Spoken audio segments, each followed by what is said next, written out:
Ce fut un des succès des dernières journées du patrimoine. Les Poitevins sont venus en masse découvrir le miroir dans l'ancien théâtre de la ville.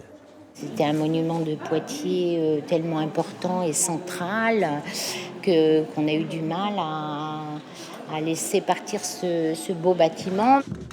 Avant de traverser le miroir, la mobilisation des habitants aura été importante. Une lutte débutée en 2013, quand la municipalité annonce la vente des lieux à un opérateur privé. Aujourd'hui, à quelques mètres de l'hôtel de ville, le théâtre a fait place à des appartements de standing. Une agence immobilière doit aussi ouvrir ses portes. L'art va subsister dans l'ancienne salle de spectacle. Le fait que ce soit une galerie d'art, ça sera un peu moindre mal. Mais je trouve que c'est un petit peu dommage que ce soit des appartements et une agence qui soit au-dessus. Fraîchement rénové, le miroir inaugural de l'atelier Pansart a retrouvé sa place. Une pièce unique au monde qui a donné son nom à la nouvelle galerie. Pour son ouverture, le lieu accueille l'exposition Reflets.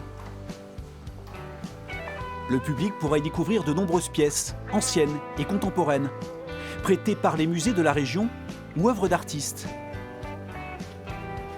Comme celle de Rama Naili, tunisienne installée depuis peu à Poitiers. Je montre un peu une part de moi, de mon histoire, de mon déplacement, de mon identité et qui fait écho à Poitiers. Pour cette première, des amateurs ont aussi été invités à exposer aux côtés de grands noms. 2 œuvres de Jean Godin, photographe à Poitiers, sont ainsi dévoilées. C'est un grand plaisir que 2 de mes photos aient été retenues pour faire partie de ce mur. Celle qui est ici fait partie d'une série que j'ai appelée Confinement. Et donc, à me promener dans ma maison pendant plusieurs semaines, on finit par trouver des belles lumières. Et on s'aperçoit qu'il y en a partout, des belles lumières. Le miroir doit maintenant séduire le public poitevin et faire oublier un peu le théâtre. Pour y parvenir, le lieu ouvrira ses portes du mercredi au samedi et un dimanche par mois.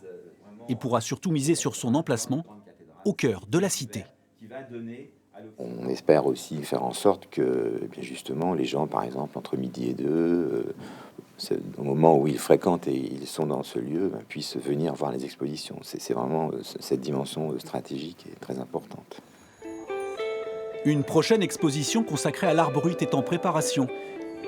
Avant cela, Face à face est à découvrir au miroir jusqu'au 31 décembre à Poitiers.